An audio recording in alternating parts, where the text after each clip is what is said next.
Amado Padre Celestial, Dios nuestro, lleno de amor y lleno de gracia, te damos gracias por salvarnos con tu gran amor y por darnos la esperanza viva en el cielo eterno.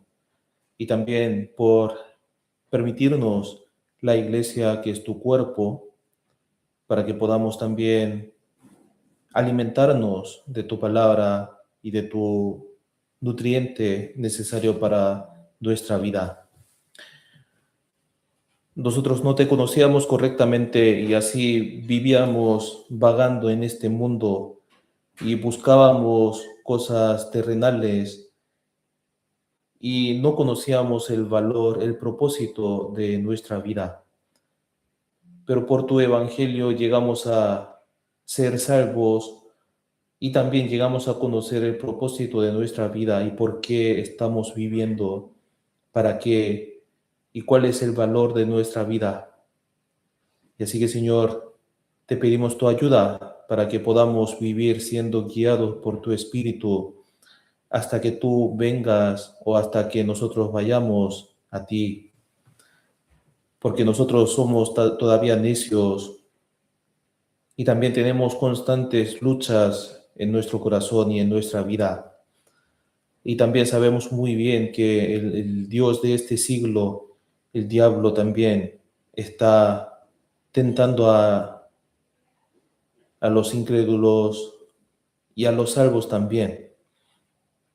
Entonces, Señor, protégenos con tu poder y con tu palabra para que vivamos glorificándote solamente a ti.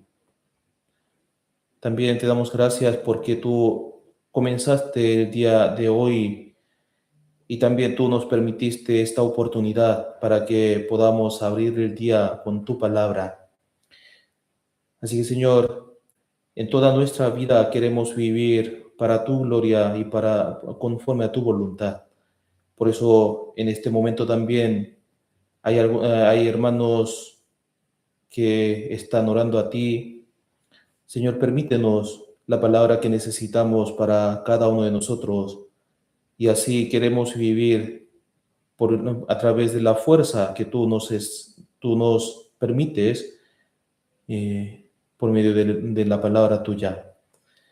También, Señor, hay algunos hermanos que están enfermos.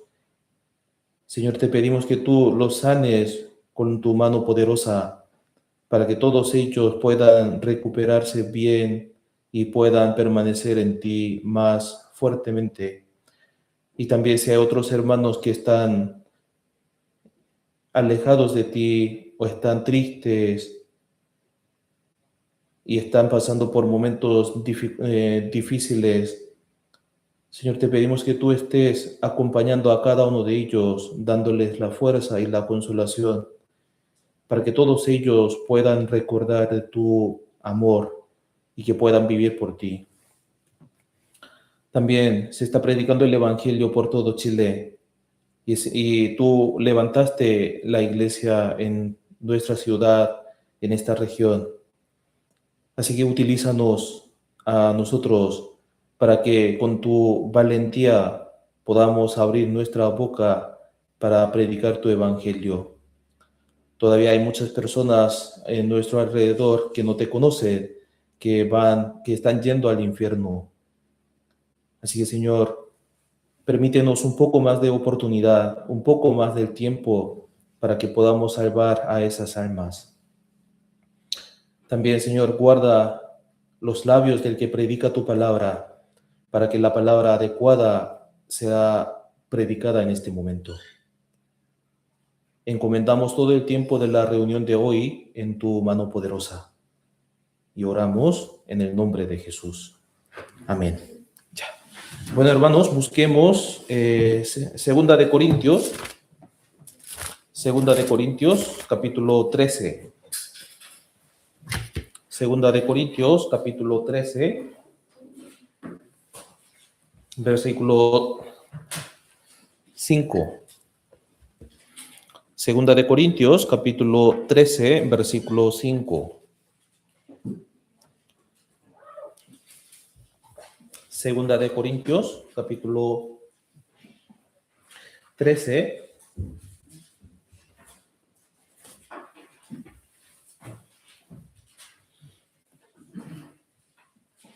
versículo 5.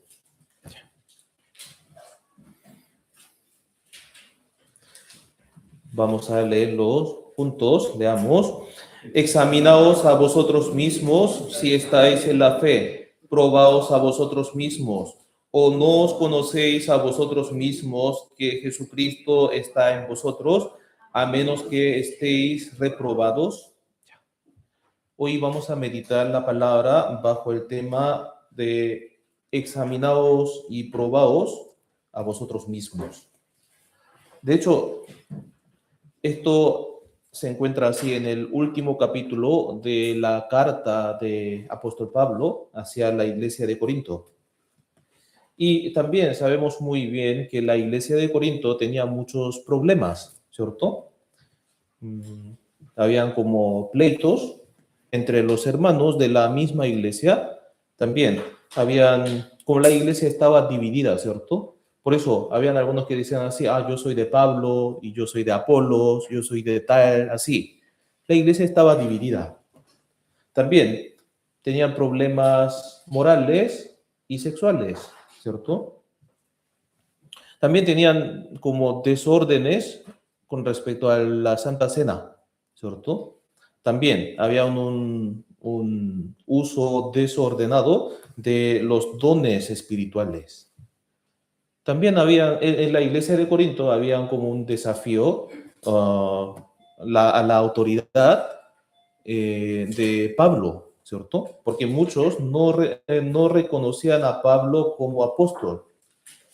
Entonces, se estaban repitiendo estos problemas en la iglesia de Corinto. Entonces, Pablo, como en segunda epístola de Corinto, el apóstol Pablo estaba así exhortando a los miembros de la iglesia. ¿Cómo entonces? A los hermanos que habían caído en la tristeza, en la preocupación, los consoló y los exhortó con palabras suaves, con palabras de aliento. Pero a otros que habían caído en la enseñanza falsa, en la doctrina falsa, los reprendió así fuertemente. Entonces, así, al concluir esta epístola, esta carta dirigida a la iglesia de Corinto, ahora dice así, como el texto de hoy, ¿cierto? Examinaos a vosotros mismos si estáis en la fe. Probaos a vosotros mismos, o no os conocéis a vosotros mismos que Jesucristo está en vosotros, a menos que estéis reprobados. Cerrando así la carta para la iglesia de Corinto, está preguntando así: ¿realmente saben, conocen que Jesucristo está en vosotros, en ustedes? ¿De verdad tiene una fe reconocida por Dios? ¿De verdad tiene una fe correcta o no? Ya ha pasado así la investigación. El apóstol Pablo ya había investigado así la obra de la iglesia de Corinto, entonces, por una preocupación está diciendo esto: ¿realmente tiene una fe correcta o no? Dice esto que al ponerlo a prueba a través de diversas evidencias, podemos saber también si estamos en el Señor o no, si tenemos una fe correcta o no. ¿De verdad están en la fe? Nos está diciendo a nosotros también que nos examinemos a nosotros mismos si verdaderamente estamos en la fe verdadera. Entonces, tenemos muchas oportunidades nosotros también, ¿cierto? Tenemos seminarios, varios seminarios de la Biblia. También podemos seguir escuchando la palabra de los sermones dominicales, de los sermones del miércoles. Entonces, yo mismo también, preparando el seminario de la Biblia, dando la prédica o preparando la prédica o traduciendo la palabra también, ¿qué hago en este proceso? De la preparación de prédica, del seminario, de traducción del seminario, ¿qué hago? O sea, por supuesto, me preparo todo esto para las almas, para salvar a las almas, ¿cierto? Pero también me examino a mí mismo, me pruebo a mí mismo así en ese proceso de la investigación, de la preparación, de la traducción también. De hecho, no hago esto porque tengo miedo de ir al infierno. No hago esto. No hago esto porque no tengo la certeza de ir al cielo eterno, no. Pero al escudriñar la Biblia, la palabra, una vez y otra vez, muchas veces, entonces, ahí vuelvo a recordar del amor del Señor. Vuelvo a recordar el valor de mi vida. Vuelvo a recordar ahí el propósito de mi vida. ¿Por qué estoy vivo? Entonces, ese proceso se convierte en la fuerza como el motor de mi vida que me permite vivir para el Señor.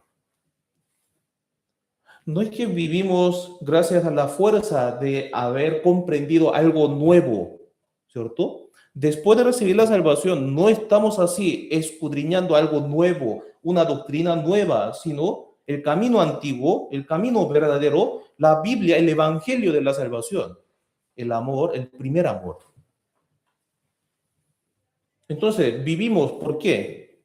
Vivimos así, confirmando ese amor, ese primer amor del Señor, y vivimos con ese agradecimiento hacia el Señor.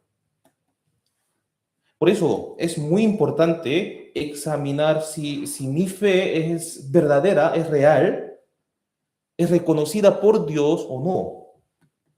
¿Por qué es importante? Porque en la Biblia salen muchos casos, muchos ejemplos, ¿cierto? Muchos dicen ser salvos, dicen creer en Dios, pero el Señor no reconoció su fe. No te conozco, hacedores de maldad. Si el Señor no reconoce mi fe, mi salvación, entonces mi destino final será el infierno. Por eso no debe pasar eso en nuestra vida. Por eso yo también tengo que conocer a Dios correctamente y Él también me tiene que conocer. El texto de hoy se dirige a todos los miembros de la iglesia que dicen ser salvos, que dicen creer en el Señor. Entonces, si es así, entonces nosotros también podemos aplicar esa palabra a nuestra vida cristiana, ¿cierto? Y también podemos hacer la misma pregunta a nosotros mismos. Si soy realmente un hijo de Dios, entonces, ¿qué prueba tengo yo? ¿Qué evidencia tengo yo si soy hijo de Dios? En toda mi vida, ¿qué evidencia se manifiesta? Podríamos nosotros también examinarnos a nosotros mismos si estamos en la fe, si Jesucristo está en mí o no. Entonces, ¿de qué manera uno puede examinarse a sí mismo? O sea, debe haber algo para examinar su fe, ¿cierto? Pero el criterio para examinarme a mí no soy yo mismo, ¿cierto? Tampoco es mi pensamiento, mi idea, mi voluntad, ni mi experiencia. Esas cosas no pueden ser el criterio. Entonces, nosotros también debemos así evaluarnos a nosotros mismos a través de un criterio claro. Y Dios ya nos ha dado ese criterio claro para examinarnos a nosotros mismos, que es la Biblia, su palabra. Entonces, a través de la Biblia uno puede conocer la voluntad de Dios y también puede conocer qué es delante de Él, qué soy yo delante de Dios y quién es Dios, qué es la voluntad de Dios, cómo es mi destino final entonces. Y así, escudriñando, investigando las escrituras, puede llegar a tener una fe correcta, verdadera. Y así recibe la salvación, la vida eterna. Busquemos San Juan capítulo 5. Juan 5, 36. San Juan 5:36.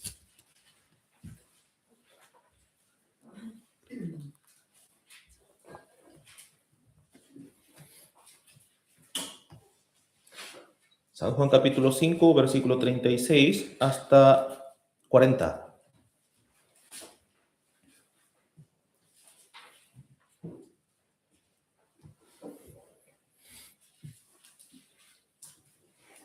Ya. Leamos juntos.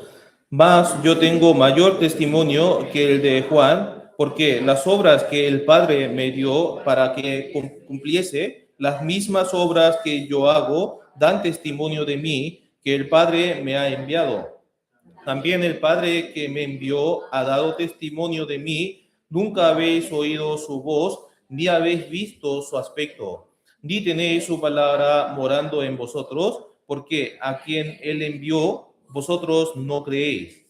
Escudriñad las escrituras, porque a vosotros os parece que en ellas tenéis la vida eterna, y ellas son las que dan testimonio de mí. Y no queréis venir a mí para que tengáis vida. La Biblia da testimonio acerca de Dios, el único Dios verdadero, y también la Biblia da testimonio de Jesús. La Biblia da testimonio de la fe verdadera. También la Biblia da testimonio de la vida eterna. Pero también al mismo tiempo la Biblia testifica sobre la fe falsa, otro Jesús, otro espíritu, otro evangelio. También sobre la persona salva y no salva. Entonces uno puede escudriñar las escrituras, o sea, el criterio de ese examen, de esa prueba, sería la Biblia. Por eso, para examinarse a sí mismo, lo primero que necesitamos hacer es creer en toda la Biblia, creer que la Biblia es verdad, 100% verdad. La condición previa más importante para tener una fe correcta es la confianza en la existencia de Dios y en la verdad, que la Biblia es verdad. Estas dos cosas siempre tienen que estar así juntos. La existencia, o sea, confianza en la existencia de Dios y confianza en la verdad, en la Biblia. Algunos dicen así, yo creo en Dios, pero no confío en la Biblia. ¿Cierto? Hay muchos que dicen así, yo creo en Dios, yo creo que existe Dios, pero no creo en la Biblia. Entonces, no puede tener una fe reconocida por Dios. No está confiando 100% en Dios. Ya estamos viviendo en una época en que la Biblia fue completada, entonces podemos conocer a Dios a través de la Biblia, podemos conocer nuestro destino final a través de la Biblia. ¿Cierto?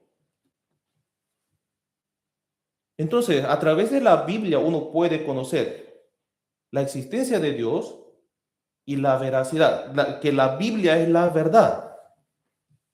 Ante esa pregunta también el diablo está trabajando. ¿Cómo dice entonces? ¿Cómo, o sea, si preguntamos a muchas personas que dicen ser salvos o dicen creyente de Dios, entonces ahí ellos responden así. Yo tenía como algún problema, pero de repente, milagrosamente, se resolvió.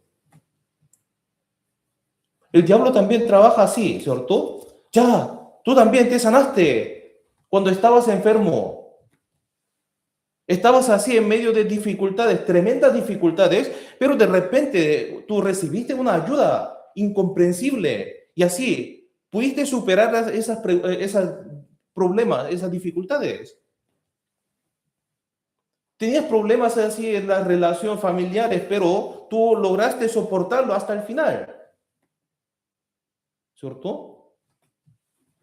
Como Dios está vivo y tú, o sea, te ves como un hijo, como su hijo, por eso te llegan esas cosas buenas. Así que confía en estas cosas, está bien. ¿Qué piensan ustedes entonces? Así uno llega a tener una fe reconocida por Dios. De hecho, la fe de la mayoría está edificada sobre eso, sobre esa experiencia, ¿cierto? Pero, ¿cuál es el problema entonces? Las dificultades de esta vida, de este mundo, seguirán viniendo constantemente a nosotros, a golpearnos. Un cuerpo que se sanó una vez también puede caer en la enfermedad de nuevo, puede enfermarse de nuevo. Uno puede ganar mucho dinero, pero en un instante puede perder todo también, de repente. O sea, supongamos que uno llega a vivir así, con buena salud, 70 o 80 años, entonces, o incluso 100 años. Entonces, ¿no muere esa persona? Igual muere. Que sea enfermos, que sea sanos, todos van a morir. Supongamos que tiene mucho dinero ahí, multitudes de dinero, tiene muchas casas y en la casa sí comen cosas buenas, disfrutando de muchas cosas buenas de este mundo, de todo tipo de lujos. Y si viene la muerte, entonces ¿puede llevar todas esas cosas? No se puede, no se puede.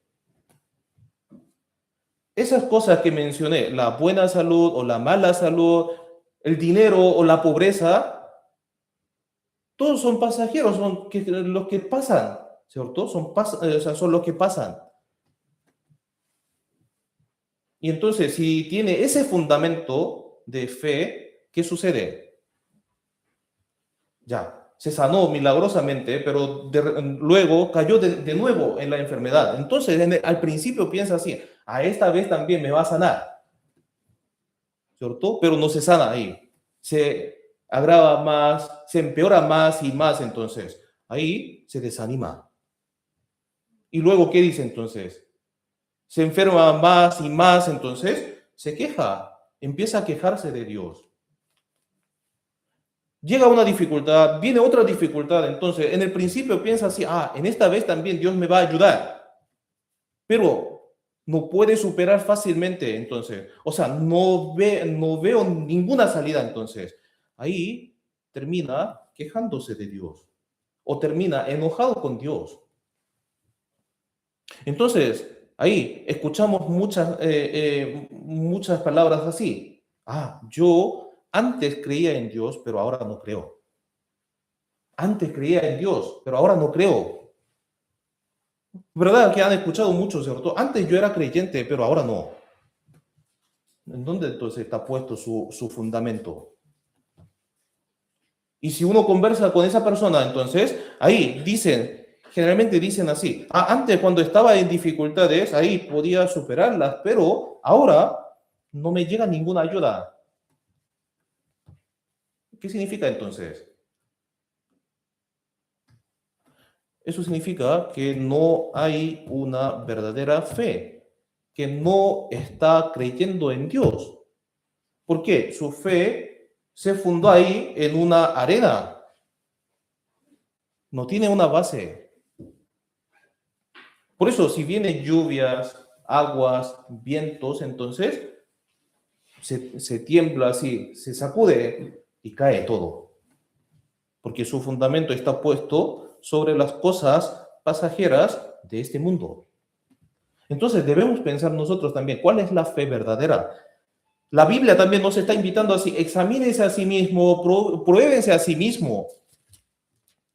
La Biblia nos está diciendo también que hay fe verdadera, pero hay fe vana, hay fe de naufragia. Entonces, ¿qué tipo de fe tengo yo? Cada uno tiene que examinarse a sí mismo ante Dios y ante la palabra de Dios, no ante su propio criterio, no ante su propio pensamiento. Por eso Dios ha preparado algo para que nosotros examinemos nuestra fe, que es la Biblia. La Biblia. Por eso, para tener una fe verdadera, lo primero y más importante es confiar en la Biblia. Confiar que la Biblia es cierta. Y al final la Biblia me puede dar la vida eterna, la salvación. De hecho, Dios no nos pide que creamos en Él a través de algo confuso, algo ambiguo, ¿cierto? Por eso, si revisamos la Biblia, ahí Él nos muestra muchas evidencias, suficientes evidencias para que creamos en Él, ¿cierto? Busquemos Deuteronomio. Deuteronomio capítulo 18. Deuteronomio 18, 21. 21 y 22.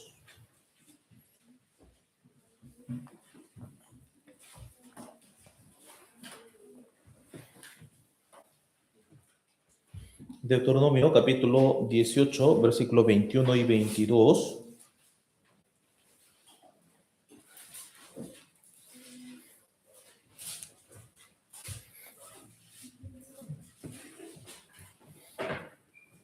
Leamos juntos. Y si dijere en tu corazón, ¿cómo conoceremos la palabra que Jehová no ha hablado? Y si el profeta hablare en nombre de Jehová y no se cumpliere lo que dijo, y aconteciere, es palabra que Jehová no ha hablado. Con presunción la habló el tal profeta, no tengas temor de él. Revisamos siempre en el seminario de la Biblia esta palabra, ¿cierto? En la Biblia debe haber dos cosas. Para que creamos que Dios está vivo, necesitamos dos cosas, el acontecimiento y el cumplimiento. Entonces, ¿el acontecimiento de qué cosa? ¿Y el cumplimiento de qué? Si vemos en Isaías capítulo 41, versículo 21 hasta 23, ahí sale esa palabra que conocemos también.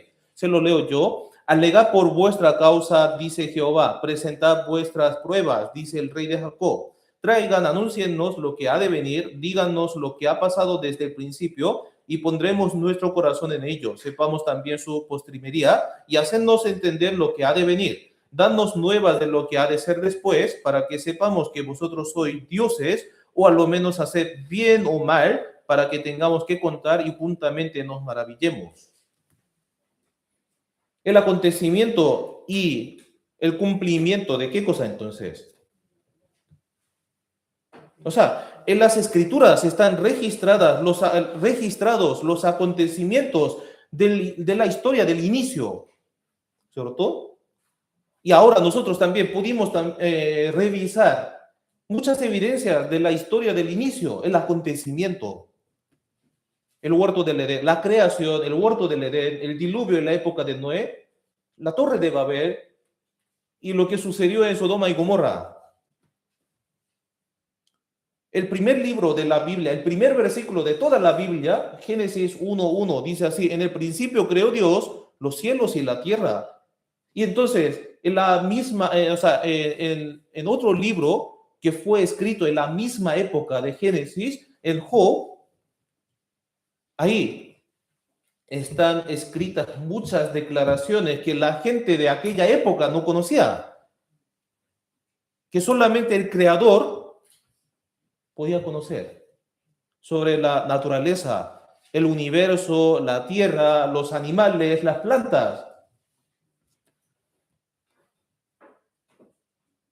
Las estrellas, Pléyades, el cinturón de Orión, la tierra está sobre nada. Él también extendió el norte sobre el vacío. Debajo de la tierra existe el fuego, el ciclo de agua, el trabajo del relámpago. De muchos animales también salen muchas evidencias que solamente el Creador puede decir. Entonces, ahora ya estamos viviendo en una época que se manifiesta así el desarrollo, el avance de la ciencia. Ahí descubrimos que las palabras escritas hace 3.500 años atrás eran verdad. Entonces, Dios de la Biblia también está vivo. El acontecimiento de la historia del principio. ¿Y qué está escrito aquí? Lo que ha de venir. La historia del futuro. El cumplimiento de la profecía. Hace 2.000 años atrás, hace 1.900 años atrás, ya estaba profetizada muchas cosas y esa profecía se está cumpliendo en nuestra época. Un pueblo que se llamaba Israel, que fue destruido hace 2.000 años atrás, de repente se independizó. Pero esa independencia, esa recuperación de Israel ya estaba profetizada desde ahora, hace 3.000 años, 2.700 años. Entonces, comparando la Biblia con el hecho histórico, podemos creer, Dios de verdad dirige la historia de la humanidad. Y además, Él puede bendecir o maldecir el bien o el mal. Entonces, mediante el acontecimiento, el cumplimiento de la Biblia, podemos saber claramente que la existencia de Dios y que la Biblia es verdad. Ya hemos pasado muchas veces el seminario de la Biblia. De hecho, hay algunos que no han escuchado ninguna vez también. Y les invito a escuchar el seminario también, si quieren. Ahí, les invito. Pero, entonces hago una pregunta. ¿Creen ustedes que la Biblia es verdad? ¿100% verdad? ¿De verdad creen que Dios de la Biblia está vivo? Que se examinen a sí mismo en su corazón. ¿De verdad yo creo que la Biblia es 100% verdad? ¿Que Dios de la Biblia existe o no? ¿Tiene esa certeza? Esta es una de las condiciones que deben pasar para poseer una fe verdadera. Conocer a Dios, conocer la existencia de Dios y conocer que la Biblia es verdad no es la salvación. Pero Dios le otorgó así a la Biblia la máxima autoridad y a través de la Biblia uno puede encontrar el camino al cielo eterno y puede obtener la vida eterna. Por eso Él nos está diciendo así, yo soy el camino, la verdad y la vida, nadie viene al Padre sino por mí. Y si no creen eso, entonces, en la existencia de Dios y en la veracidad de la Biblia, entonces, ¿cómo puede conocer a Dios? ¿Cómo puede ir al cielo de Dios, el reino de Dios? No se puede. Yo escuché una historia, una conversación entre un predicador de nuestra iglesia y un adolescente. Un estudiante, un adolescente, se acercó a un predicador y pidió una consulta. Predicador, no estoy seguro de mi salvación, de que soy salvo o no. Entonces, ahí como el predicador preguntó muchas cosas a ese adolescente, entonces ese muchacho hablaba muy bien, ahí explicaba muy bien que yo nací pecador, he cometido muchos pecados, pero Cristo vino por nosotros para quitar todos mis pecados. O sea, si solo escuchamos hasta ahí, entonces parece que no hay problema, ¿cierto? Es verdad, conoció el destino final, conoció su problema y la solución que Dios ha preparado. Entonces, investigando ese predicador, le tiró otra pregunta entonces. Ya. Oye, en Mateo capítulo 14 aparece una historia de que Jesús anduvo sobre las aguas del mar. ¿Y tú crees esto? Entonces la respuesta de ese muchacho era así. Ay, ¿cómo una persona puede andar sobre las aguas? ¿Está creyendo correctamente entonces en la Biblia y en Dios? En realidad no está creyendo. La Biblia dice que Jesús es el creador, el Dios creador que vino al mundo en forma humana. Entonces, para él, caminar sobre las aguas no es un problema, ¿cierto? Porque supera las leyes de la naturaleza. Es el creador del mundo. Entonces, su fe, o sea, ese muchacho no tenía una fe en Dios. Solamente escuchó el Evangelio, nada más. Por eso, si vemos en Juan 17:3, esta es la vida eterna, que te conozcan a ti, el único Dios verdadero, y a Jesucristo, a quien has enviado. Pero ese muchacho escuchó y recordó solamente de Jesucristo, nada más. Y no reconoció el único Dios verdadero, que es el creador, que dirige toda la historia de la humanidad, que está vivo y que es el juez justo que va a juzgar.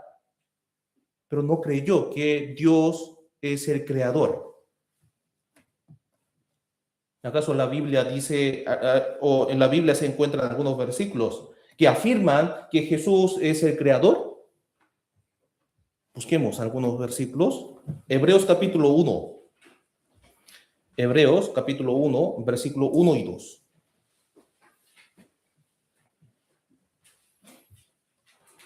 Hebreos capítulo 1, versículo 1 y 2.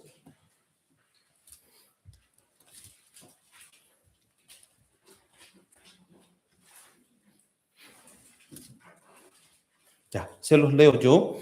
Dios, habiendo hablado muchas veces y de muchas maneras en otro tiempo a los padres por los profetas, y en estos postreros días nos ha hablado por el Hijo, a quien constituyó heredero de todo y por quien asimismo hizo el universo. También, versículo 10, el mismo capítulo 1, versículo 10. Leamos juntos. Y tú, oh Señor, en el principio fundaste la tierra y los cielos son obra de tus manos. De verdad, con su mano, Dios, o sea, Jesús fundó los cielos y la tierra. Busquemos Primera de Corintios, capítulo 8.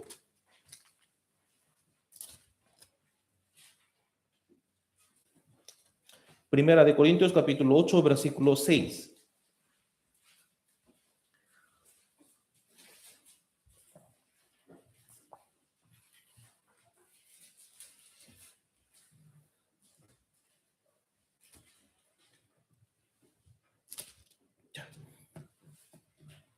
Leamos juntos.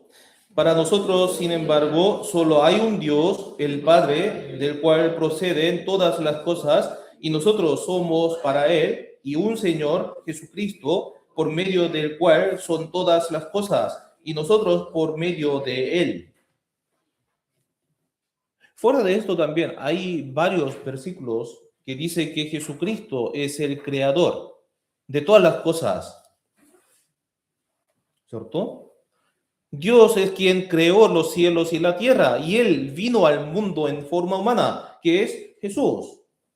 Entonces, ¿sería acaso un problema para Él así caminar sobre el agua? No.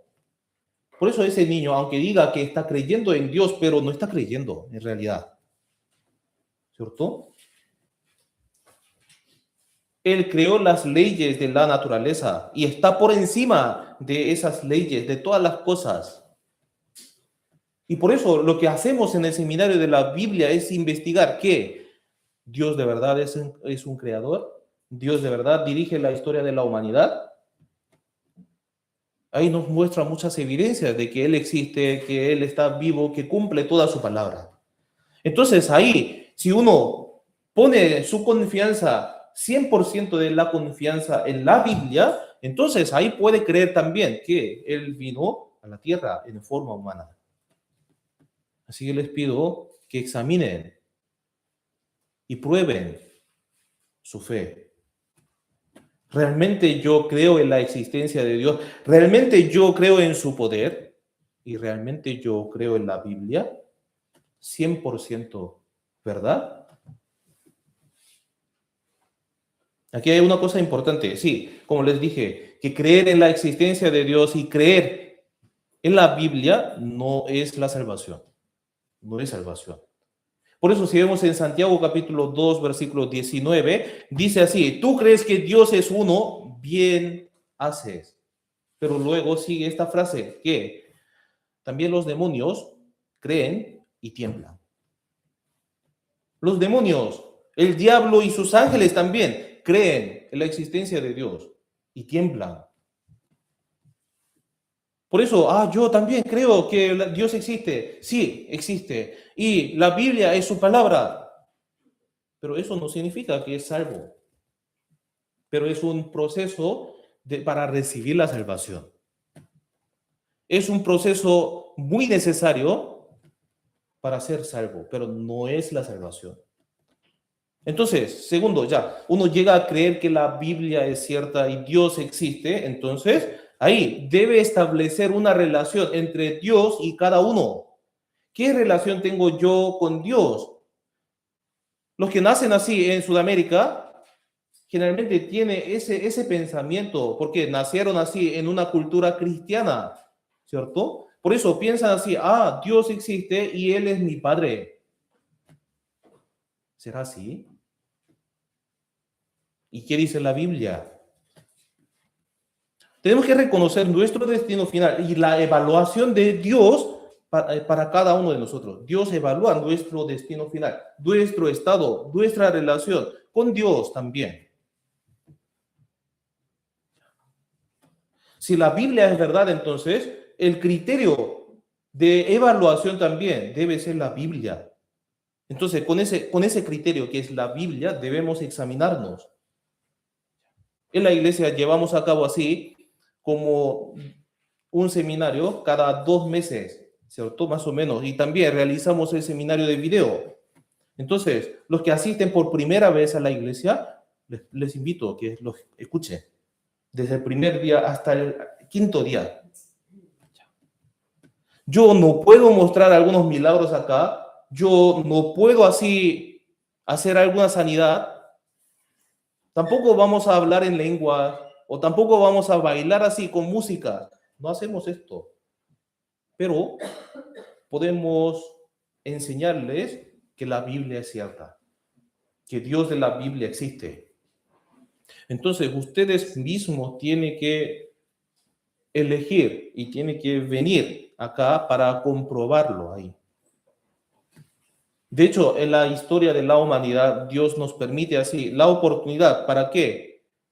Elijamos uno entre dos. Entre la bendición y la maldición, entre la muerte y la vida eterna. Entonces yo, con el libre albedrío, yo tengo que elegir delante de Dios y delante del mundo también. Si realmente Dios existe y si realmente la Biblia es verdad, entonces ahí surgen muchos problemas en mi vida. ¿Por qué? La Biblia dice que este mundo no es todo. La Biblia dice que hay un mundo venidero eterno después de la muerte, pero vivirán eternamente en uno entre dos lugares, el cielo eterno o el infierno eterno, la vida eterna y el castigo eterno. Por eso el Apocalipsis capítulo 20 y capítulo 21 habla del cielo eterno y el infierno eterno. Y también si vemos en San Mateo capítulo 25, versículo 46, ahí, estos irán al castigo eterno y los justos a la vida eterna. Y Jesús, él mismo también había hablado muchas cosas sobre el cielo eterno y el infierno eterno. Entonces, uno que tiene esa confianza hacia la Biblia y hacia la existencia de Dios, entonces ahí puede creer en la existencia del cielo eterno y el infierno eterno. Entonces, ¿quién entrará en el cielo eterno y quién entrará en el infierno eterno? Esto también sería un tema muy importante porque todos nosotros cruzaremos la muerte. Entonces, ¿cuál es lo importante? Si la Biblia es verdad, es cierta, entonces la vida de 70, 80 años de este mundo no es todo. De verdad existe el mundo venidero y eterno. Entonces, ¿cuál es lo importante? ¿La vida de 70, 80 años o la vida eterna? Obviamente, la vida eterna es más importante, ¿cierto? Entonces, lo importante es conocer quién irá al cielo eterno y quién irá al infierno eterno. Busquemos Hebreos capítulo 9. Hebreos capítulo 9, versículo 27.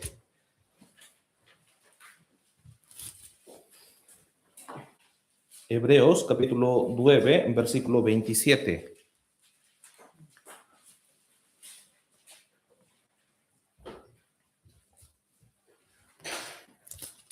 Leamos. Y de la manera que está establecido para los hombres que mueran una sola vez y después de esto, el juicio. De la manera que está establecido para los hombres que mueran una sola vez. Es verdad. Es verdad. ¿Cierto? Todos van a morir una vez. Y si uno cree que la Biblia es cierta, entonces puede creer esto también. Y después de esto, el juicio. Esta palabra también es verdad, ¿cierto? Si creemos que la Biblia es cierta y si creemos también en la existencia de Dios, entonces podemos creer que después de nuestra muerte va a haber juicio de Dios. Y ahí se determina entonces quién irá al cielo o quién irá al infierno. Pero la preparación para ir al cielo la hacemos aquí, en esta tierra, mientras vivimos en este mundo. Cuando una mujer quedó embarazada, entonces el feto comienza a crecer en el vientre, en su vientre, ¿cierto? Y ese tiempo también tiene su límite, su fin. ¿Acaso el niño vive para siempre en el vientre de su madre? No. Vive entre 37 o 40 semanas y luego tiene que salir.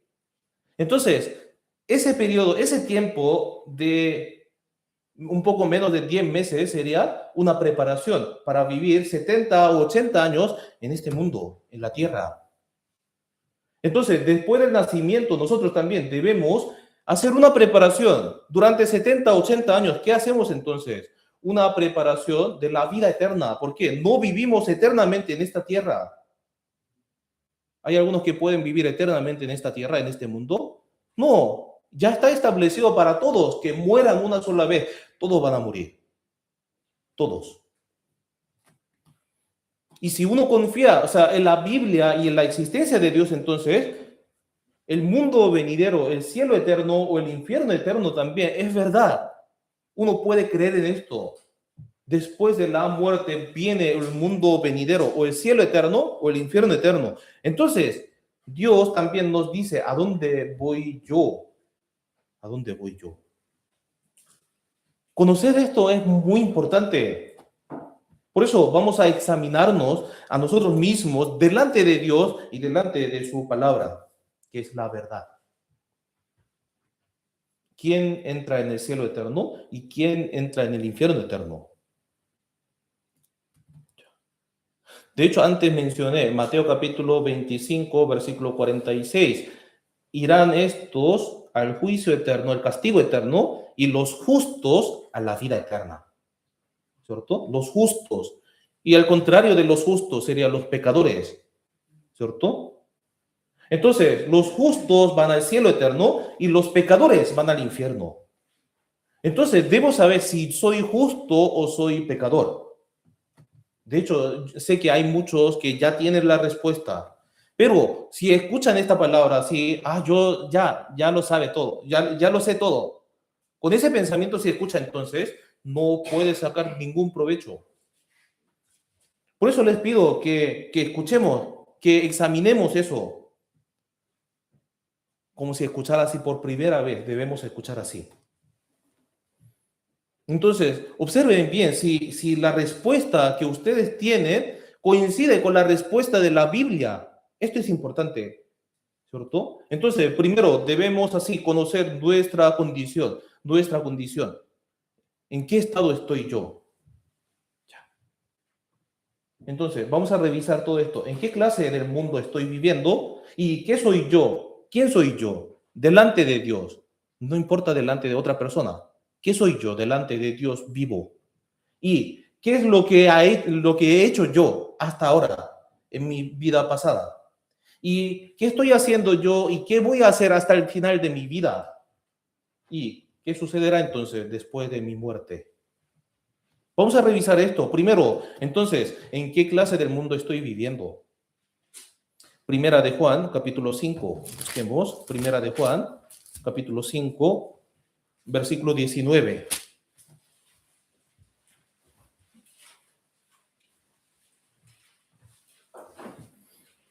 Primera de Juan 5:19.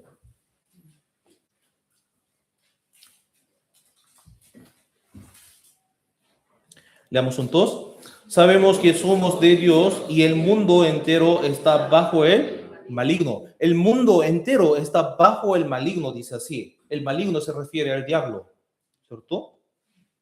Y por eso, si vemos en Efesios capítulo 2, también sale como la palabra similar que dice así, en los cuales anduvisteis en otro tiempo, siguiendo la corriente de este mundo, conforme al príncipe de la potestad del aire, el espíritu que ahora opera en los hijos de desobediencia. Aquí, el príncipe de la potestad del aire, el espíritu que ahora opera en los hijos de desobediencia, se refiere al diablo, ¿cierto? Y si vemos en 2 capítulo 4, versículo 4, también dice así, en los cuales el Dios de este siglo, el Dios de este siglo, se refiere al diablo. El diablo entonces gobierna este mundo y arrastra así al infierno a las personas que viven en ese mundo. Entonces, ¿qué es lo que dice la Biblia? Todas las personas de este mundo nacen bajo el dominio del diablo. Bajo este dominio, entonces, ¿cómo o qué es lo que nacemos siendo? Pecador. Romanos capítulo 5, versículo 12, aquí, leamos juntos. Por tanto, por el pecado entró en el mundo por un hombre, y por el pecado la muerte, así la muerte pasó a todos los hombres, por cuanto todos pecaron. Adán, siendo engañado por el diablo, y comió el árbol de la ciencia del bien y del mal. Él eligió esto con su libre albedrío, que Dios lo ha puesto, ¿cierto? Y esto fue el pecado de incredulidad y el pecado de desobediencia. Y a causa de ese pecado de Adán y Eva, el pecado entró en el mundo y por ese mismo pecado se cortó la relación con Dios. Por eso, todas las personas que nacen con la semilla de Adán nacen con su alma en un estado de muerte espiritual. Por eso, si vemos en Salmos capítulo 51, versículo 5, dice así, he aquí, en maldad he sido formado y en pecado me concibió mi madre. Nuestra condición es así, nacimos pecadores. Nuestro comienzo es el pecador, es un pecador. Nacemos con el corazón lleno de pecados, por eso vivimos cometiendo muchos pecados como beber agua. Como nacemos así con ese corazón lleno del pecado, por eso de ahí sale naturalmente el pecado. ¿Cierto? Por eso, desde nuestro origen somos pecadores, por eso cuando nos suceden algunas situaciones, ahí se manifiesta el pecado de manera natural y constante. Constantemente están brotando así pecados, saliendo de nosotros el pecado. Busquemos Isaías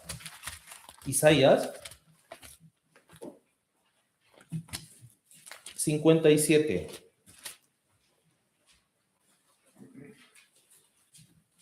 Isaías 57, 20.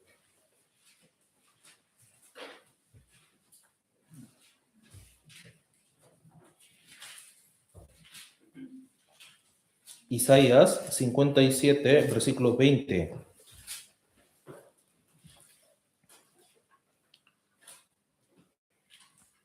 Leamos juntos. Pero los impíos son como el mar en tempestad, que no puede estarse quieto, y sus aguas arrojan cieno y lodo. Somos pecadores que siempre estamos brotando así inmundicia, maldades. Entonces, ¿acaso Dios puede reconocer nuestros propios méritos, nuestras propias obras? ¿Acaso podríamos hacer algo agradable a Dios? Muchos piensan así, Dios es mi Padre. Entonces, ¿cuándo ha arreglado ese problema del pecado, de su condición? ¿Cuándo? Soy hijo de Dios. Puede ser su pensamiento. Puede ser su pensamiento. Y si vive insistiendo con ese pensamiento hasta el final, entonces puede causar un problema grave que uno puede caer en el infierno creyendo. Es lo que debemos saber, ¿cierto? De nosotros nada puede, nada bueno puede salir. Job capítulo 14 también, veamos. Job 14. Job 14, 4.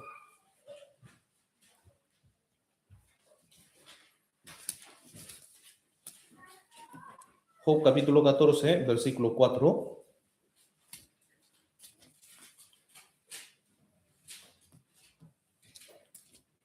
Veamos. ¿Quién hará limpio a lo inmundo? Nadie. Nadie. Yo nací siendo pecador sucio. Es lo que dice la Biblia. ¿Cierto? Aunque yo pienso que soy hijo de Dios, pero yo nací así, siendo pecador. Entonces, ¿podría acaso hacer algo bueno a Dios, para Dios? Ni una sola persona de este mundo puede hacer algo bueno delante de Dios. ¿Cierto? Entonces, hay algunos que dicen así, por eso, a partir de ahora deberíamos esforzarnos para no cometer el pecado, por no pecar. Y si se esfuerza, entonces, ¿puede dejar de cometer el pecado por completo? No se puede, ¿verdad? Así somos pecadores sucios que vivimos cometiendo pecados de esta forma. Debemos reconocer esto primero. Debemos reconocer primero esto. Examínense entonces. Mientras ustedes escuchaban el seminario de la Biblia, en el principio cuando dijeron que recibieron la salvación, reconocieron esto, su condición, que nací siendo pecador y por eso he cometido muchos pecados hasta ahora y seguiré cometiendo pecados en el futuro hasta mi muerte. Pero eso no se trata de argumentar así, yo cometí ese pecado y no cometí otro. Otro, ya, ese pecado sí, yo hice, pero otro no hice. No necesitamos argumentar eso. Sencillamente Dios nos está diciendo que nacimos así, pecadores. Y no podemos dejar de cometer el pecado hasta el final de nuestra vida. Uno debe reconocer esto primero. ¿Por qué? Dios está vivo. ¿Y por qué? La Biblia es la verdad. Entonces, el hecho de que soy pecador, nací pecador, también es cierto, es verdad. También es muy cierto que yo no puedo dejar de cometer el pecado por completo. Entonces, si muero en ese estado, ahí Dios me va a juzgar. Eclesiastés capítulo 12. Eclesiastés capítulo 12, versículo 14. Busquemos aquí, Eclesiastés capítulo 12, versículo 14.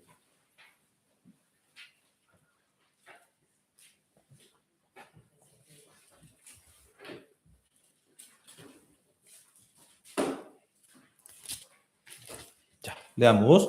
Porque Dios traerá toda obra a juicio, juntamente con toda cosa encubierta, sea buena o sea mala. Dios juzgará cada una de nuestras acciones, nuestras obras, incluyendo todo lo oculto. Dios traerá toda obra a juicio, juntamente con toda cosa encubierta, pecados que hemos cometido en secreto. Y ahí nos va a juzgar. Si una persona compadece ahí ante un tribunal en calidad de pecador, entonces puede sentir en un gran temor, ¿cierto? Ya justo va a llegar una sentencia. Incluso podemos ver algunos videos de tribunales, ¿cierto? Que hay personas que se desmayan al escuchar la sentencia fuerte. Entonces, ¿qué pasará si un pecador compadece así delante del tribunal de Dios, delante del juicio de Dios? Será algo muy terrible y espantoso. Por eso, si vemos en Hebreos capítulo 10, versículo 31, dice así: horrenda cosa es caer en manos del Dios vivo. Horrenda cosa. Entonces ahí Dios juzgará a todos los pecadores perfectamente según su criterio perfecto, que es la palabra. Entonces, ustedes también y yo también, todos nosotros debemos presentarnos ante este tribunal al menos una vez. Una vez. Ya sea experimentando ese tribunal ahora mismo en este mundo delante de la palabra, o presentándonos así realmente ante ese tribunal, ante ese juicio después de la muerte. Uno entre dos. Deben presentarse una vez entre dos oportunidades. Pero si una vez se cruza el umbral de la muerte, entonces no hay más oportunidad. No hay más oportunidad. Por eso, si creen que la Biblia es cierta, es la verdad, y si de verdad existe Dios, entonces, a través de la palabra, deben presentarse, deben ver por anticipado su propia condición ante el tribunal de Dios, ante el juicio de Dios. ¿Qué es lo sabio entonces? Si uno piensa así, ay, lo sabré ahí cuando muera yo. 100% va al infierno entonces, 100%. Pero si uno dice así, de verdad la Biblia es cierta, es la verdad y Dios existe, entonces me va a juzgar. Entonces ahora mismo voy a solucionar ese problema. Esa persona que piensa así puede resolver el problema del juicio de Dios.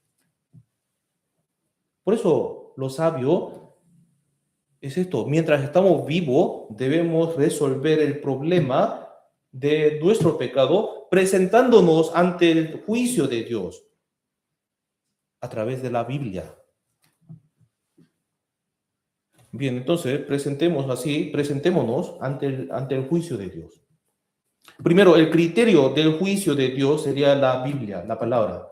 Apocalipsis capítulo 20, versículos de 12 a 15, ahí dice así: y vi a los grandes, a los muertos, grandes, pequeños, de pie ante Dios, y los libros fueron abiertos, y otro libro fue abierto, el cual es el libro de la vida, y fueron juzgados los muertos por las cosas que estaban escritas en los libros según sus obras. Esta escena nos muestra así, ahora el juicio del gran trono blanco. Y ahí todos los pecadores comparecerán ante el tribunal de Dios, ante el juicio de Dios, y ahí todos serán juzgados según lo que está escrito en los libros. Aquí estos libros se refieren a la Biblia, los mandamientos de Dios. Y si desobedecimos la Biblia, las palabras registradas en la Biblia, entonces, y si quebrantamos así la ley de Dios, entonces somos pecadores. Entonces Dios nos enviará al infierno. ¿Por qué? Soy pecador. Entonces, ¿cómo es la ley de Dios, los mandamientos de Dios? Solamente en el Antiguo Testamento se encuentran 613 leyes. ¿Conocen todos los artículos de la ley? 365 artículos dicen que no hagamos. Son mandamientos de no hacer. Y otros 248 mandamientos son de hacer, que hagamos. ¿Conocen todos ustedes? No conocemos todo, ¿cierto? Por eso el resumen de estos 613 leyes sería 10. Los 10 mandamientos. Entonces, ¿han guardado bien los 10 mandamientos? ¿Los mandamientos de Dios? Si ni siquiera sabemos así los mandamientos, entonces, ¿cómo podemos guardarlos? No podemos. ¿Qué es lo que dice la Biblia? Entonces, nos muestra muchos mandamientos. ¿Y qué está diciendo? Que tú no puedes guardar todos los mandamientos. Guardando los mandamientos no puedes alcanzar al cielo. ¿Sí o no? Romanos, busquemos. Romanos capítulo 3.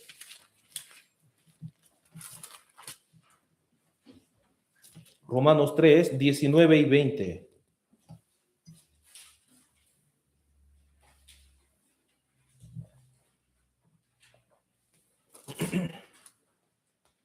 Romanos 3, 19 y 20. Veamos juntos.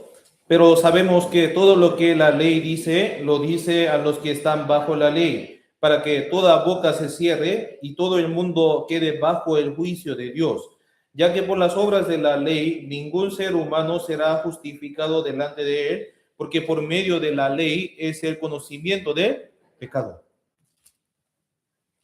Somos aquellos que estamos bajo la ley de Dios. Y si examinamos así bien la ley, entonces, la realidad es que no podemos guardar la ley de Dios, ni tampoco la hemos guardado hasta ahora.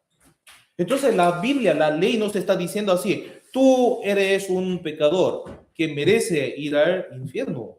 Y esto es el verdadero propósito de la ley. Pero el problema es que hay gente que quiere guardar los mandamientos, las leyes de Dios. Por eso, si uno lee así en Gálatas capítulo 3 y 4, ahí puede entender que, yo, siendo el pecador, no puedo guardar los mandamientos. Yo soy 100% pecador. Y además, Dios, el criterio de Dios es así, no me juzga así, no juzga mi obra solamente, hasta el motivo, hasta el corazón, hasta la intención. Esto también es la verdad. Por eso, para ir al cielo, no debe cometer ningún pecado, aunque sea uno solo. ¿Cierto? Y además, Dios mira así tanto el corazón como las acciones. Como Dios mira tanto el corazón como las acciones, no se debe tener pecado ni en el corazón ni en las acciones. Por eso, si vemos en Jeremías capítulo 17, ahí dice así: engañoso es el corazón más que todas las cosas y perverso, ¿y quién lo conocerá? Yo, Jehová, que escudriño la mente, que pruebo el corazón para dar a cada uno según su camino, según el fruto de sus obras. Dios prueba el corazón y también prueba y examina la obra, el fruto de nuestras obras. Por eso, ante ese criterio de Dios, ahí podemos ver, ¿cierto? ¿Qué está mirando entonces? Dios está mirando la obra junto con el corazón, ¿cierto? Si uno se enoja, es homicidio. Si uno habla mal de otra persona, es homicidio. Si uno pega a otros, es homicidio. Y si uno aborrece en su corazón, es homicidio. ¿Cierto? Todo el pecado de homicidio comienza desde el corazón. Por eso Dios mira la obra y el corazón. ¿Quién puede dejar de cometer el pecado entonces? Aunque físicamente no cometa el pecado, pero puede enojarse por dentro. ¿Cierto? También abajo, ahí, dice así: oísteis que fue dicho, no cometerás adulterio, el pecado sexual, ¿cierto? Entonces, ¿cómo el mundo condena a la gente del adulterio, de fornicación, del pecado? Mirando así la obra, la relación física, ¿cierto? Pero si no comete entonces, o sea, si piensa algo en su corazón, en su mente, entonces, no es pecado, según el criterio del mundo. Pero el criterio de Dios es así. Pero yo os digo que cualquiera que mira a una mujer para codiciarla, ya adulteró con ella en su corazón. Dios no mira solamente los pecados cometidos con el cuerpo, ¿verdad? Miran hasta el corazón. Él está observando así nuestro corazón y juzgará toda nuestra obra y todos los pecados de nuestro corazón. Y además somos así, pecadores. Dios ve incluso los pecados que cometemos por inadvertencia. No sé cómo, ahí hay un ejemplo, en Levítico capítulo 5, versículo 17, ahí dice así: finalmente, si una persona pecare o hiciere alguna de todas aquellas cosas que por mandamiento de Jehová no se han de hacer, aún sin hacerlo a sabienda, es culpable y llevará su pecado. Aún sin hacerlo a sabienda, no se dio cuenta de que es un pecado, pero ha hecho. Dios entonces juzgará eso también.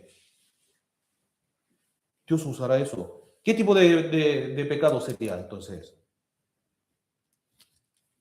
En mi caso, digo así, por la mañana me levanto así temprano para dejar así a los niños al colegio. Entonces, a las 7:30, por ahí, cerca del colegio, hay una fila larguísima ahí, larguísima, todos estaban esperando así su turno para llegar al colegio. Entonces, a veces vemos así, hay otros vehículos que se meten, ¿cierto? Se meten ahí. Entonces, ¿qué sienten ustedes mirando eso? Todos están esperando así, semáforo, pero de repente se mete uno ahí. ¿Siente rabia? O sea, yo sentí rabia ahí. Yo sentí rabia ahí, en ese momento. Me enojé, porque yo con mucha paciencia estaba esperando, pero uno de repente apareció y... ¿Qué?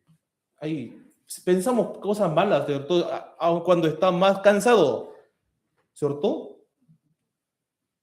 O bien, si uno tiró una broma a una persona, pero esa broma, o sea, que no tiene una mala intención, pero esa broma hiere a veces el corazón de otra persona.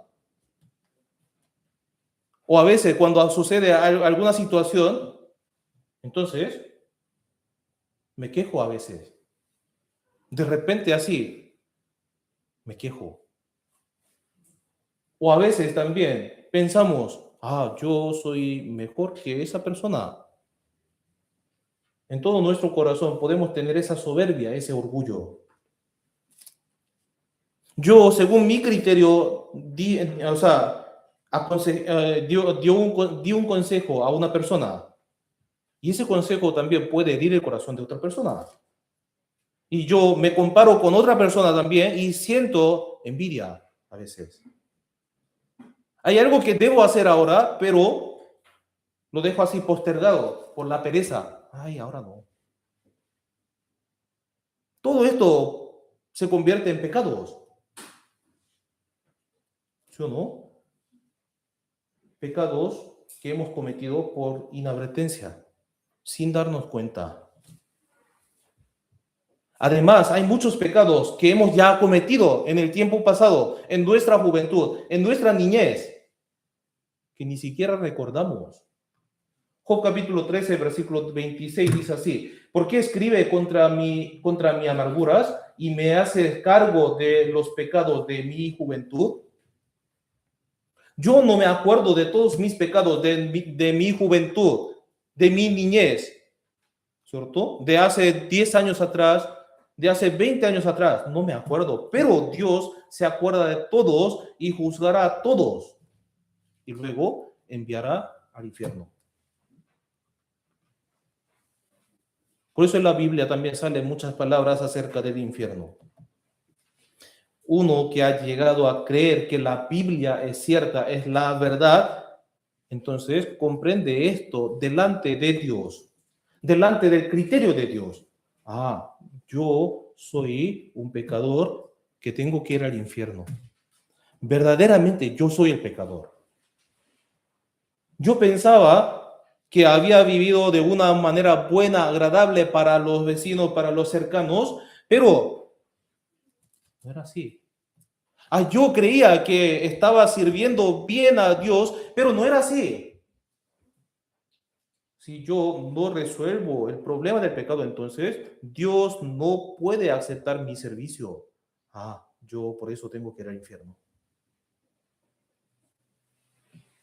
Pucha, entonces, ¿qué hago? ¿Qué puedo hacer? ¿Y qué dice la Biblia entonces? La Biblia nos da una respuesta desalentadora al pecador. ¿Qué? Tú no puedes hacer nada.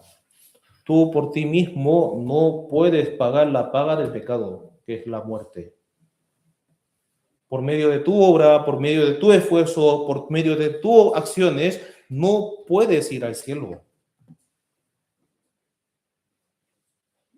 Romanos capítulo 3, versículo 9. Romanos 3, 9. 9 hasta 12.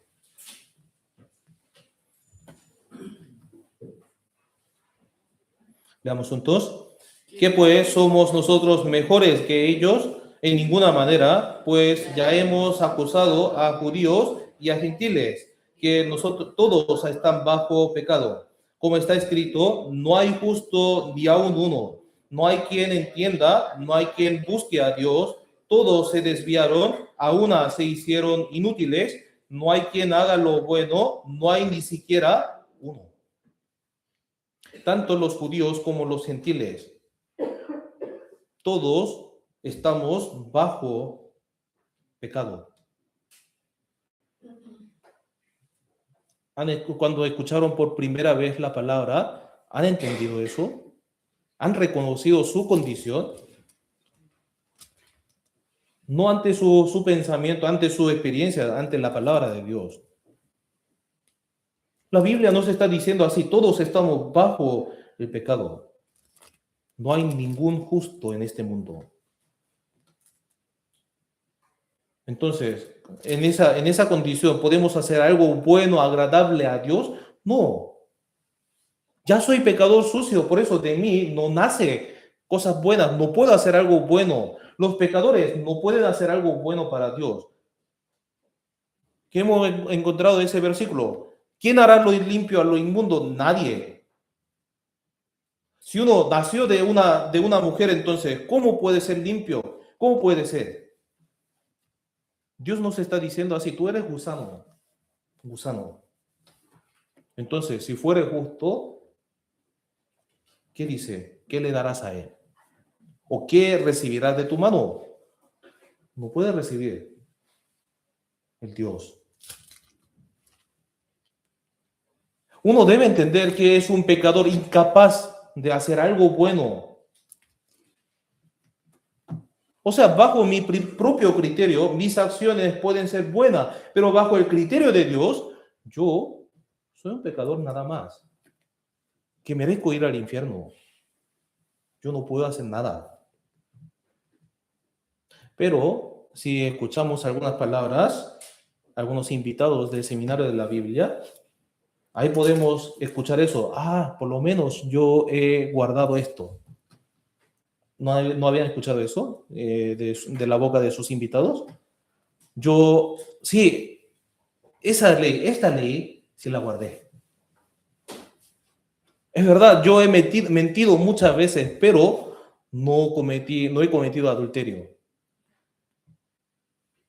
Ah, yo he cometido ese pecado, pero no cometí otro. ¿Está bien? ¿Es correcto?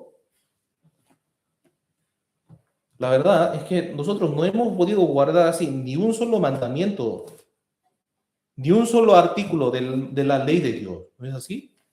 Pero hay personas que insisten así, su pensamiento, hay personas que se aferran tercamente al pensamiento que dice así, al menos yo hice algo a Dios. Esa persona que insiste esto, su obra, no está creyendo ni en Dios ni en la Biblia. ¿Por qué? La Biblia dice que no puede guardar los mandamientos, pero dice que guardó. Bien. ¿Cierto? Debemos entonces examinarnos a nosotros mismos si no han pensado esto o solamente yo estoy así tranquilo porque yo conozco el Evangelio. Algunos también dicen así, bueno, con la sangre de Jesús ya perdonó todos los pecados de todas las personas, entonces nosotros también debemos dejar de cometer el pecado y guardar la ley, los mandamientos de Dios, así llevar una vida en la iglesia activamente. A esas personas, ¿qué preguntamos entonces? ¿Y qué pasa entonces si comete el pecado y si no lleva la vida cristiana, si no viene a la iglesia y si no hace así con esfuerzo, entonces, no lo sé. No sé a dónde iría si no hago esto. Esto sería una voz de su propia conciencia. No lo sé a dónde voy. Si no hago, no llevo mi vida de fe, mi vida cristiana en la iglesia, aferrados a la palabra. Si no hago esto, entonces no sé a dónde voy. Eso demuestra que su fe no está fundada así en la palabra, no está confiando en la Biblia. Y pensar así, como Jesús ya pagó la paga de mis pecados, entonces a partir de ahora yo tengo que también vivir con mucho esfuerzo para poder ir al cielo. De lo contrario, entonces no podré entrar en el cielo. Esto sería añadir su propia justicia a la justicia de Dios. ¿Cierto? Por eso, examínense a sí mismo. Si tiene esa mentalidad, si tiene ese pensamiento, yo también tengo que hacer algo para alcanzar al cielo. En realidad, el llevar una vida de fe, asistir a la iglesia y el amar a los hermanos y el obedecer la palabra son cosas que uno no puede hacer por su propia justicia, por su propio esfuerzo. Ciertamente puede hacer esto solamente los cristianos salvos por la gratitud de Dios, hacia Dios, por el agradecimiento a Dios y con la ayuda del Espíritu Santo. Pero sí, ¿qué pasa? Si uno trata de llevar una vida de fe con su propio esfuerzo, entonces, ¿qué pasa ahí? Si tiene la gana, entonces, voy. Si la circunstancia me permite, entonces, voy. Pero si las circunstancias no me permiten, entonces no voy. ¿Cierto? Y cuando los compromisos y las tareas, los deberes se van acumulando más y más, entonces ahí revienta, se explota. No puedo soportar más. Y eso termina alejándose por completo de la palabra de Dios y de la iglesia. Entonces, también tiene que examinarse a sí mismo con qué pensamiento está llevando la vida cristiana. ¿Con qué pensamiento? El pastor de nuevo me está obligando, me está llamando ahora, de nuevo. No yo. La palabra de Dios. El amor de Dios nos constriñe, dice así, nos incentiva, nos motiva. Y si uno piensa que el amor de Dios es una obligación, entonces tiene que examinarse a sí mismo en dónde está fundada su fe. ¿Qué fundamento tiene? De hecho, si un salvo piensa así, yo estoy así, con ese compromiso, con ese problema, con esa presión, entonces, ¿cómo entonces podré superar? ¿O cómo yo podré recibir así la ayuda del Señor? ¿O cómo el Señor me ayudará? ¿Cómo yo podré superar esa dificultad? Y ahí, con ese pensamiento, quiere superar esa dificultad junto con los hermanos, recibiendo la ayuda de los hermanos, ¿cierto? Pero los contrarios, ellos, que llevan su vida de fe por su propia justicia, por su propio esfuerzo, entonces, al final se explota y desaparece. Ya hemos visto a muchos que viven de esta forma. Entonces, les pido que ustedes también mediten profundamente. ¿Realmente puedo hacer algo? ¿Realmente yo? Seguramente habrán algunos hermanos que tienen ya la respuesta y habrán otros que, ¿qué es lo que está diciendo? ¿Qué piensa así? ¿Qué es lo que está diciendo? Entonces, hagámonos esas preguntas a nosotros mismos. ¿De qué manera estoy creyendo en Dios? ¿De verdad yo estoy creyendo en Dios y en la Biblia? Miren, este tema es muy, muy, muy importante. ¿Por qué? Si Dios está vivo y si la Biblia es cierta, entonces, indudablemente soy un pecador que merezco ir al infierno. Mi destino final será el infierno. Después de mi muerte, Dios me va a juzgar a mí, me va a echar ahí al lago del fuego. Si no tiene respuesta. Por eso les pido que piensen profundamente durante esta semana. ¿De verdad yo creo en la existencia de Dios? ¿De verdad yo creo en la Biblia como es la palabra de Dios, 100% la palabra de Dios? ¿De verdad yo creí que soy un pecador que debía recibir el juicio de Dios, de verdad yo creí que yo era un pecador incapaz de hacer algo. Entonces, ¿cómo yo puedo ir al cielo? Deben examinarse a sí mismos. Yo tampoco puedo confirmar su salvación, ¿cierto? Puedo presentar el camino, puedo presentar las palabras, pero la decisión es el trabajo de cada uno de ustedes. Y el tema que hemos aprendido hoy podría causar inquietud o preocupación o tristeza. Pero por lo menos una vez en toda su vida tiene que pensar profundamente sobre ese tema. ¿Por qué? Ese tema tiene que ver con la vida eterna. Busquemos 2 de Corintios, capítulo 7. 2 de Corintios, capítulo 7, versículo 10.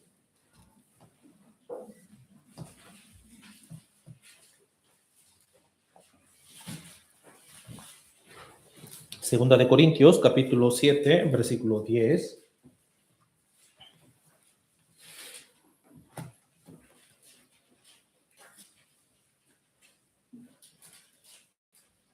Leamos juntos. Porque la tristeza que es según Dios produce arrepentimiento para salvación, de que no hay que arrepentirse, pero la tristeza del mundo produce muerte.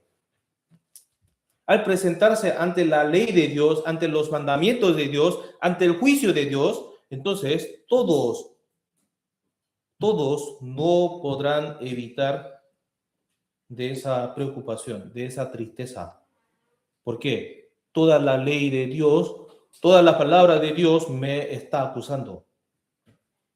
Porque todos, absolutamente todos somos pecadores. Entonces, a través de esa preocupación, esa tristeza, clamamos a Dios y buscamos a Dios, la ayuda de Dios.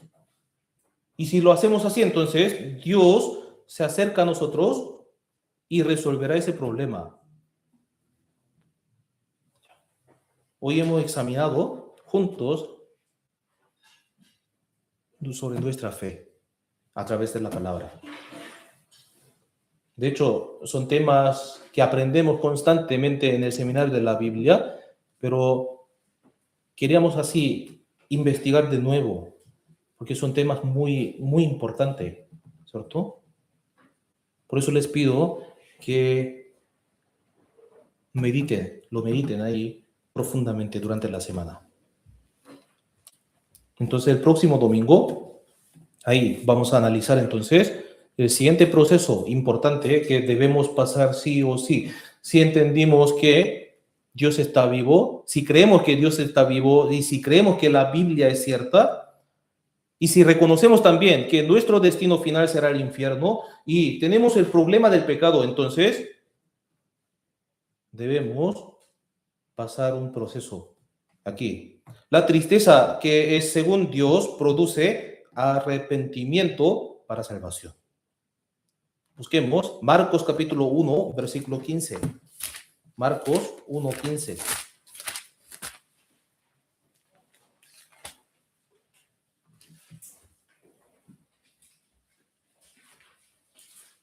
Marcos capítulo 1, versículo 15.